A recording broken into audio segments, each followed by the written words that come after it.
Hi, this is Chris. Today we're going to take a slight detour from our exploration of the covenants and instead focus on Paul in the book of Acts. Specifically, we're going to talk about whether or not Paul actually took a Nazarite vow. First, before we start talking about whether Paul did it or not, we really need to look at number 6, where the rules and regulations for the Nazarite vow are found. So, beginning in Numbers 6, chapter 1. And the Lord spoke to Moses, saying, Speak to the people of Israel and say to them, when either a man or a woman makes a special vow, the vow of a Nazarite, to separate himself to the Lord, he shall separate himself from wine and strong drink. He shall drink no vinegar made from wine or strong drink, and shall not drink any juice of grapes or eat grapes, fresh or dried. All the days of his separation he shall eat nothing that is produced by the grapevine, not even the seeds or the skins. All the days of his vow of separation no razor shall touch his head, until the time is completed for which he separates himself to the Lord. He shall be holy. He shall let the locks of hair of his head grow long. All the days that he separates himself to the Lord, he shall not go near a dead body, not even for his father or for his mother, for brother or sister. If they die, he shall make himself unclean, because his separation to God is on his head. All the days of his separation he is holy to the Lord. And if any man dies very suddenly beside him, and he defiles his consecrated head, then he shall shave his head on the day of his cleansing. On the 7th day he shall shave it. On the 8th day he shall bring 2 turtle doves or 2 pigeons to the priest to the entrance of the tent of meeting. And the priest shall offer one for a sin offering and the other for a burnt offering, and make atonement for him, because he sinned by reason of the dead body. And he shall consecrate his head that same day, and separate himself to the Lord for the days of his separation, and bring a male lamb a year old for a guilt offering. But the previous period shall be void, because his separation was defiled. And this is the law for the Nazarite. When the time of his separation has been completed, he shall be brought to the entrance of the tent of meeting, and he shall bring his gift to the Lord, 1 male lamb a year old without blemish for a burnt offering, and 1 ewe lamb a year old without blemish as a sin offering, and 1 ram without blemish as a peace offering.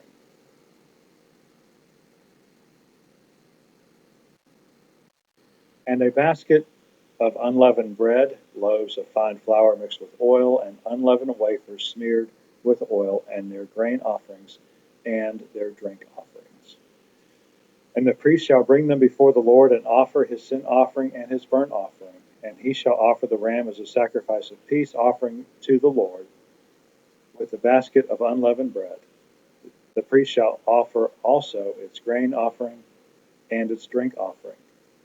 And the Nazarite shall shave his consecrated head at the entrance of the tent of meeting, and shall make the hair from his and he shall take the hair from his consecrated head, and put it in the fire that is under the sacrifice of the peace offering. And the priest shall take the shoulder of the ram when it is boiled, and 1 unleavened loaf out of the basket, and 1 unleavened wafer, and he shall put them on the hands of the Nazarite, after he has shaved the hair of his consecration. And the priest shall wave them for a wave offering before the Lord. They are a holy portion for the priest, together with the breast that is waved and the thigh that is contributed. And after that, the Nazarite may drink wine. So let's look at the 2 passages in Acts. The first one is Acts 18:18. After this, Paul stayed many days longer, and then took leave of the brothers, and set sail for Syria, and with him Priscilla and Aquila. At Kenesrea, sorry if I got that pronouncement wrong, he had cut his hair, for he was under a vow. Second one is from Acts 21, starting at verse 23. Do therefore what we tell you, said the elders. Let me give you a little background. The elders of the church said this. Do therefore what we tell you. We have 4 men who are under a vow. Take these men and purify yourselves along with them and pay their expenses, so that they may shave their heads. Thus all will know that there is nothing in what they have been told about you, but that you yourself also live in observance of the law. Then Paul took the men, and the next day he purified himself along with them, and went into the temple, giving notice when the days of purification would be fulfilled, and the offering presented for each one of them. When the 7 days were almost completed, the Jews from Asia, seeing him in the temple, stirred up the whole crowd and laid hands on him. Taking Acts 18 first, in regards to a Nazarite vow, and keeping in mind what we've read from Numbers. Acts 18 doesn't give us much to go on. All it says is that Paul was under a vow. Could it have been a Nazarite vow? No. I like to get to the point. No, for 2 reasons. The first reason is shaving one's head is not, according to Numbers, required to begin the term of a vow. There doesn't seem to be any kind of thing that you actually need to do to start the vow except to just make the vow itself. So your hair can be whatever length it is when you get started.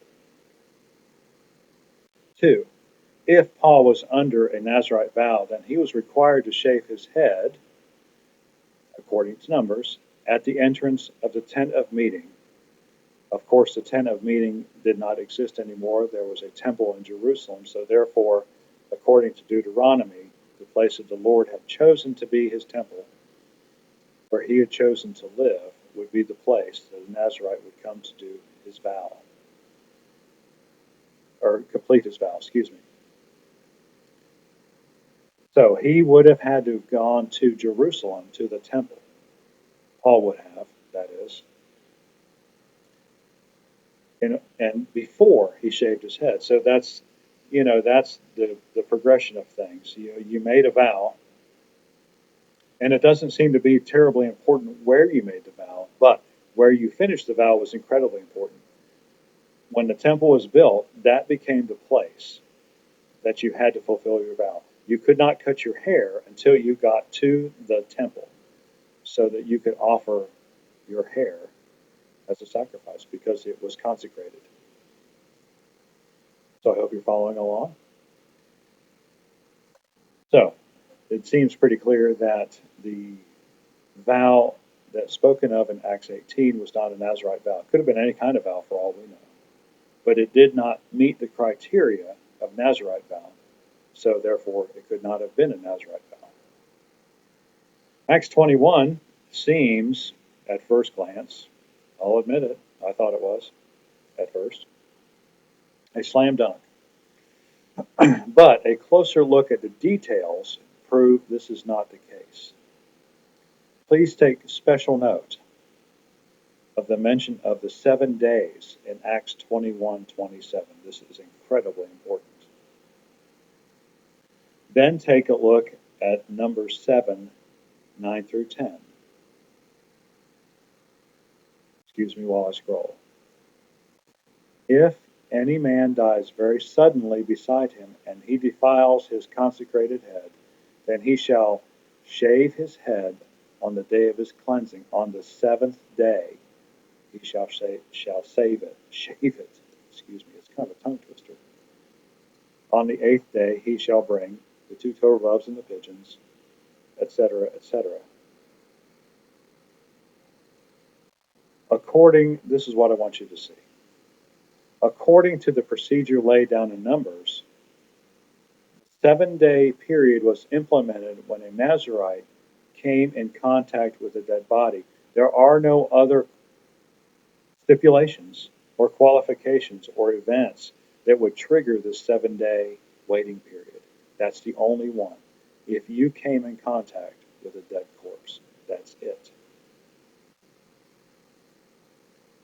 In other words, then, the 4 men that Paul was expected to help, the 4 men that the council in Jerusalem told Paul to help, they had become unclean because they had come in contact with a dead body. Obviously, this puts Paul's cooperation with the council in a whole new light. Paul was asked to provide payment for the sacrifices for the 4 men, but they were not the sacrifices in Numbers 16:14 or 6:14, excuse me, but rather the sacrifices in 6:11 and 6:12. The important thing to realize is that Paul had no such need to offer these sacrifices himself, because there is absolutely no evidence that he had previously been under a Nazarite vow himself. And not having been under a Nazarite vow, and not having defiled himself with a dead body, there was no reason for him to offer a sacrifice. Therefore, it is clear that when Paul writes each of them, he means the 4 men only, and not the 4 men plus Paul. That's incredibly important to understand that. The 4 men were under the Nazarite vow and therefore bound by its conditions. Paul was not under a Nazarite vow, was not bound by its conditions. He was simply doing what Paul did. To be a Jew, when he was with Jews, when he was witnessing to Jews, he became a Jew. In 1 Corinthians, in order that he might win some of them. Therefore, Paul did not actually participate, and nor did he intend to participate in any kind of animal sacrifice. So, Paul was willing to go a certain measure, is really what I'm saying. But he realized that he was not going to have to go and offer a sacrifice. He was willing to pay for other people to offer a sacrifice in order that he might prove himself a Jew. But he was not willing to actually offer sacrifice. It is really, you can't even begin to argue, looking at Paul's epistles, that he would be willing to offer an animal sacrifice. It is just unthinkable. Given Paul's writings, therefore, it is difficult for me to accept that Paul would ever enter into a Nazarite vow or engage in any way in temple sacrifices. And so I am glad I was able to just simply take a look at Scripture and take a look at the Nazarite vow and see that Paul did not, in fact, participate in any kind of temple sacrifice. So, from the standpoint of disproving the claim that all early Jewish Christians followed Torah, I've been successful, because so far in this series we've proven that Paul did not follow Torah and Peter did not follow Torah. Simply going to a synagogue or simply being in a temple on the Sabbath does not indicate an adherence to Torah. And I see nothing in Scripture that says that either Peter or Paul offered any kind of sacrifice, or that they ever intended to, which I'm very glad of, actually, because I would have to revise my whole theology if that were the case. Unfortunately, I cannot claim that there were no early Christians who followed Torah. It seems clear from the actions of the elders that they and James did in some way, shape, or form follow Torah. Even though there's no accounting in the book of Acts that any early Christian went to the temple and offered sacrifices, it seems to me they did go along in the general tenor of following the law. To what extent, I don't know. Nevertheless, they did grant the Gentile believers an exception from following the law, and they only had to follow the 4 rules. Excuse me. So, what are we to make of this? It seems like there was, from a very early time, a stark division within the church, that there were Jewish believers who believed, the majority of, but not all of, believed in following Torah, while the Gentile believers were relieved of that responsibility, and I wouldn't say they just had no rules, because the New Testament's got plenty of rules in it, but they were not required to engage in any of the temple-related things. I think that's a good way to put it. They weren't required to, like, for example, follow the 10 Commandments. They weren't required to offer sacrifices. They weren't required to follow the dietary laws. They were free from all those things. In regards to what should we make of the Jewish believers following Torah and being zealous for the law, well, I don't know.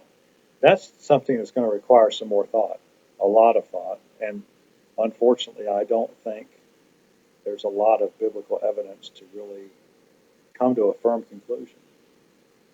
But anyway, having done what I set out to do, that Paul, I'm going to set that aside. How about that? I'm going to be a little bit lazy on this one. Well, not really lazy, but just that's a whole nother subject, isn't it? Why did the Jewish Christians feel the need to keep following the law even after Jesus had died for their sins?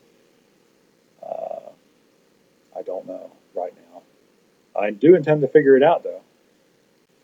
But that is another video. So until next time, God bless you.